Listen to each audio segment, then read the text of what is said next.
السلام عليكم ورحمة الله وبركاته. أتمنى يا جماعة تكونوا بخير. ما ننساش ندعي لإخواتنا في فلسطين. فيديو قصير بس عايز أتكلم فيها على الفجر والبجاحة اللي بنشوفها كل أسبوع لكل حكم بيحكم ماتشات الأهلي. لكل حكم بيحكم ماتشات الأهلي كل أسبوع في حالات شكل ضحك، حالات مسخرة ما يحسبوهاش في الدوري الإنجليزي حتى. مش ممكن يا جدعان، مش ممكن. يا اما انا بقى اللي حمار، يا اما انا بقى اللي اعمى، يا اما انا بقى اللي ماليش في الكوره بقى واروح اشجع تنس بقى. مش ممكن كده يعني. ومجلسنا خايف يتكلم، حاطط راسه في الارض ومش قادر يتكلم. هيعيط يا جدعان. الشيله مش بس تقيله عليه بره الملعب، ده جوه الملعب خايف انه يطالب بحقوقه كنادي. خايف. كل اسبوع في حالات شكل للزمالك،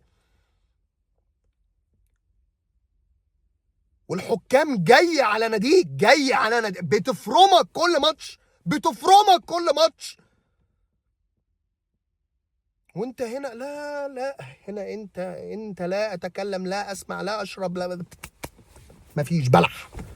بلح خدام للخطيب، مش قادر. مش يا اخي يعني يا اخي يعني لو انت مش قادر تدافع عن ناديك، سيب جمهورك اللي في المدرج هو اللي يدافع بقى. ما طالما انت جبان بالطريقه دي، احنا بقى مش جبنه.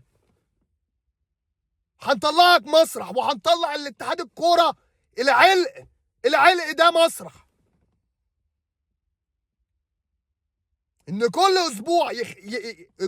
اسبوع يخدم نادي واحد في الدوري المصري بس بيلبس احمر واسمه النادي الاهلي في كل الماتشات يا جدعان، في كل الماتشات. لعب 10 ماتشات، قسما بالله ال10 ماتشات مش قادرين يجروا. والحكم يا اما ضربة جزاء، يا اما بلانتي، يا دي يا ديت. ايه بقى اللي هتيجي الاول ايا كان بقى، شوط اول شوط تاني ايا كان. شفناها في ماتش الاتحاد، بيحسبوا ضربة جزاء للاهلي بره ال 18، كوره تخبط في ايد عطية الله والحكم موجود شايفها. مفيش. ماتش زد نفس الموضوع. ماتش المصري ده بقى حوار بقى لوحده. محمد الشناوي طالع واخد فخر الدين بن يوسف سوبليكس تحت، سوبليكس ونازل بيه تحت، والحكم موجود. العب يا عم، استرجل يا عم، كمل. فيه ايه يا عم؟ فيها حاجه دي؟ علويه ناشفه. بس العيب مش عليهم، العيب على نادي انا اللي مش عارف يجيب حقوقه. هفضل اقول مجلس مرتضى منصور فيه العبر، بس كان الزمالك كل ماتش بياخد حقه في الدوري، مش بيتجامل، بياخد حقه في الملعب. جيب لي انت حاله واحده بس الزمالك فيها الجامل السنه دي، حاله واحده بس. ضربه جزاء بتاعت ماتش البنك، ضربه جزاء واضحه طبعا.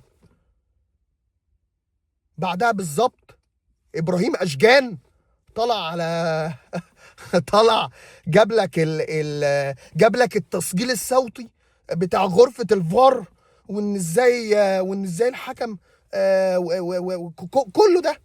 تعالى يا عم في ماتشات، جيب لي تسريب التسجيل الصوتي بتاع ماتش الاهلي والاتحاد يا عم. قول لي بقى محمود البنا حسب ضربة الجزاء بتاعت الاهلي دي ازاي بقى، بتاعت ماتش الاتحاد. لا ومش ممكن. الاتحاد اشتكى من محمود البنا، المصري اشتكى، يقوم حاطينه في ماتش بيراميدز اللي هو تاني اهم ماتش بعد ماتش الديربي. ازاي يا جماعه يعني؟ ازاي يعني كم التدليس اللي احنا فيه دوت، كم التدليس اللي احنا فيه ده. يعني الاهلي ادوا الدوري ليه الاهلي ونخلص يعني، ادوا الدوري للاهلي ونخلص. فانا عايز اعرف ادوا الدوري للاهلي واحنا نقفل النادي بتاعنا وخلاص بقى، ولا نجدد بقى لزيزو، ولا نجدد للعيبه، ولا نلعب حاجه اسمها كرة قدم في نادي الزمالك ده.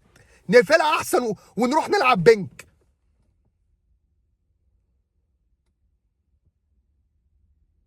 فخايف اروح العب بنك الاقي الاهلي معايا. فيعني عايزين نطلع بقى عايزه نشوف اي حاجه منك يا اخي عشان الجمهور ده يساندك في حاجه. اما كده جبان، اما كده مجلس جبان حاطط راسك في الرمل تحت ومش قادر تبص لفوق.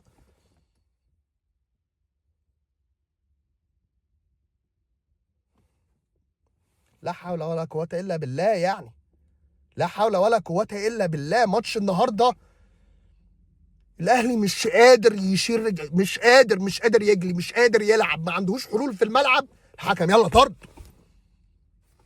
فين الطرد دي فين الطرد ديت يا كابتن بنا؟ فين ديت يا عم؟ على اسوأ الظروف، على اسوأ الظروف انذار بس طرد ليه يا عم؟ ده انا بلعب في خماسي، لما بلعب خماسي بفرد ايديا عادي عادي.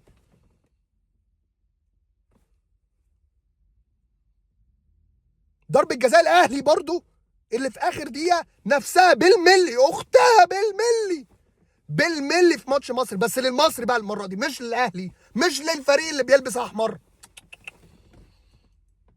ونفسه هو الحكم، سبحان الله، هو العلق.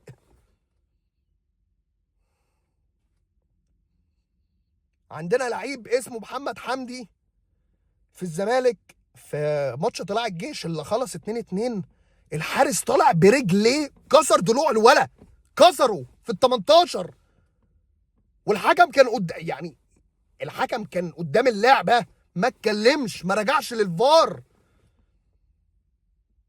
انا اللاعب بتاعي مثلا محتاج يتقتل قدام الحكم عشان يا عم تعمل حاجه. لو انت يا كابتن حسين مش قادر تدافع عن ناديك تاني، سيب الجمهور بقى يدافع. اتحاد الكوره والحكام بيفشخوك في الملعب، جوه الملعب وبره الملعب، في قرارات. ميلا اللي هو عامل ملابس الزمالك عندنا سب الدين ليه؟ ليه تقريبا للحكام. وانا هنا انا مش ببرر حاجه طبعا، سب الدين حرام طبعا يعني،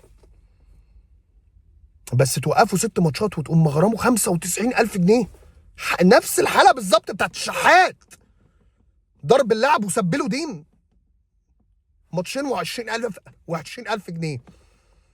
طب فكك من ديت، الجمهور بقى، يعني اللي انا اعرفه ان متعه كره القدم بالجمهور. فكره انك تمنع الجمهور عن 3-4 ماتشات او 5 ماتشات عشان بس اعترض على التحكيم. طب ما كلها بتعمل دوت يعني يا زميلي، يعني كلها بتعمل دوت. طبعا مجلسنا ولا هو هنا يعني، ولا اتكلم على القرارات ديت، ولا دافع، ولا قال لك لا احنا هنعمل ولا اي حاجه، ولا اي حاجه، نايم بس، ولا شغل ولا اي حاجه. بيجي النادي كل يوم يقعد على الكرسي بتاعه اللي في المكتب، يقعد لغايه يعني. فانا عايز اعرف يعني، لان الموضوع بقى دمه تقيل وبجح. واعلامنا المنافق بيطلع كل اسبوع بيدافع عن النادي الاهلي كانه يا جماعه هيدخلوهم الجنه. مش ممكن يا مش ممكن. ويطلعوا بكلام غريب، وشكلهم مضحك، شكلهم عبيط وهم بيتكلموا اصلا. فانا عايز اعرف الصراحه يعني، فانا عايز اعرف في امل فيكوا ولا لا؟ لان خلاص فاضل 6 ايام وناير يخلص وكده، يعني صباح الفل بقى كده. بقى الجمهور بقى مش هيحلكوا، كل واحد فيكوا فين بقى رجال الاعمال؟ وفين هاني بيرزي وهاني شاكر ومين دولت اللي معانا دول؟ مين دولت؟ ما بيظهروش بس غير لما الزمالك بياخد بطولات، بتلاقيهم بالبدله بتاعتهم ومتشيكين. وقت بقى الازمات مفيش. اعمل اي حاجه عشان الجمهور ده حتى يعني يدافع عنك يا كابتن حسين، بس مفيش حاجه خالص. ولو هنجيب لعيبه كسر زي مشلاك، لان انا سمعت حاجات غريبه قوي الفتره الاخيره دي. سمعت اللي احنا بنتفاوض مع محمد ربيعه لاعب سموحه ده، وانا شايفه مدافع اقل من العادي يا جماعه، اقل من العادي. فالسؤال هنا، هل لو ما كانش المسلوسي ده اتصاب كنا هنجيب صفقات ولا لا؟ اشك الصراحه، اصل احنا لو هنجيب لعيبه كسر زي كواليتي مشلاك ده، يثبت لك قد ايه ان ملف الكوره عندك او الناس اللي بتدير ملف الكوره عندك يا اما هم حمير، يا اما هم مالهمش في الشغلانه، يا اما هم بيسمسروا. وانا متاكد من حوار السمسره ديت. اصل مش ممكن يا جدعان، مش ممكن. كان عندك لعيب في الصيف اسمه بن شرقي ورحت واتفاوضت معاه، والولا كان مرحب انه يرجع لان هو لعب في الاجواء ديت، وقال لك يا عم اديني $900,000. رحت انت عملت الشويتين بتوعك وعايز انت عايز بقى ايه؟ انت عايز بتسمسر ورا الصفقه ديت، معرفتش، فرحت رايح له تاني وقايل له لا اخرك معانا 600,000. فلما الوكيل بتاعه حس ان في قلق، في حاجه مش مظبوطه، راح قال لك بص هو ده اللي عندنا. ورحت تجيب مين؟ 700,000 مشلاك. يعني لو كنت زودت حاجه بسيطه وتجيب لعيب بكواليتي بن شرقي، اهو دلوقتي بن شرقي رايح الاهلي، تمام، رايح الاهلي. هل مجلسنا بقى يعني مجلسنا ولا يعني حتى لما لقى الدنيا كده متعقربه او لقى ان الولد هيروح الاهلي، طب ما تخش يا عم اتكلم معاه تاني، بس بجد بقى المره دي مش بالحب. اصل ما فيش لاعب هيجي لك بالحب يا كابتن حسين. لسه شايف برضو خبر بتاعت ايه، الزمالك الزمالك بيحاول يجيب زين الدين بالعيد بتاع الجزائر دوت، بس هم دلوقتي مركزين مع اللعيبه الفري واللعيبه الايه، اللعيبه الفري او اللعيبه اللي عقودها قليله، فعشان كده السيوله الماديه هتبقى صعبه يعني هل انت لما هتيجي تقعد مع اللعيبه ديت هتتحايل عليهم؟ يعني تقول له يا عم تعالى الزمالك بالحب، يعني بالحب اتجمعنا يعني ولا ايه؟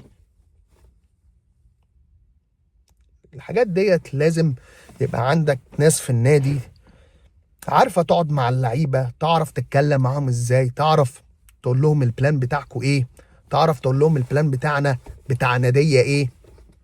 اما الكده عشوائيه حتى كمان في ديت، يعني عشوائيه في الاختيارات.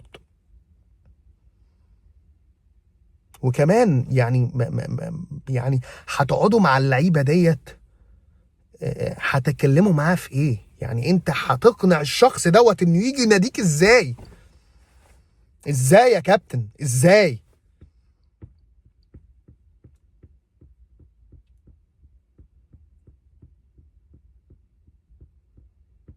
اتكلم بس على نقطة أخيرة قبل ما أقفل الفيديو. الأهلي وبيراميدز النهاردة تعادلوا. الزمالك يسترجل بكرة ويلعب كالراجل. تمام؟ لو عندك مشكله في حته الفلوس وانك ما بتقبضش، اقعد في بيتك ما تقرفناش، وخد فلوسك من المحكمه. مش هتبقى اول واخر لاعب تعمل كده يا عم النجم. فكره انك تخش وتبقى محطوط اسمك في التشكيله اللي هتلعب بيها الماتش، يبقى تخرس وتوريني اداك في الملعب ازاي. مش عاجبك اقعد في بيتك يا عم ما تقرفناش. اقعد في بيتك ما تقرفناش. هي الدنيا كده كده بايظه. اقعد في بيتك فلوسك هتجيلك. سهله اهي. فرصه تكسب بكره، تبقى مركز تاني، الزمالك يتحرك في اي صفقه عشان يساعدوا الفرقه اللي معاك ديت، تخش ماتش بيراميدز يحلها حلال بقى. بس في امل في الدوري، بس انت اشتغل يا كابتن حسين عشان تلاقي نتيجه، يا كابتن حسين.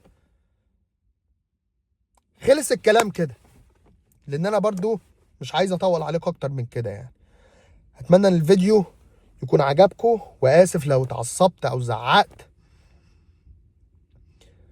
واشوفكم في فيديو جديد ان شاء الله. لو عجبكم الفيديو ما تنسوش تعملوا لي لايك وسبسكرايب لو بتتابعونا على اليوتيوب. اما لو بتتابعني على الفيسبوك ما تنساش تعمل لي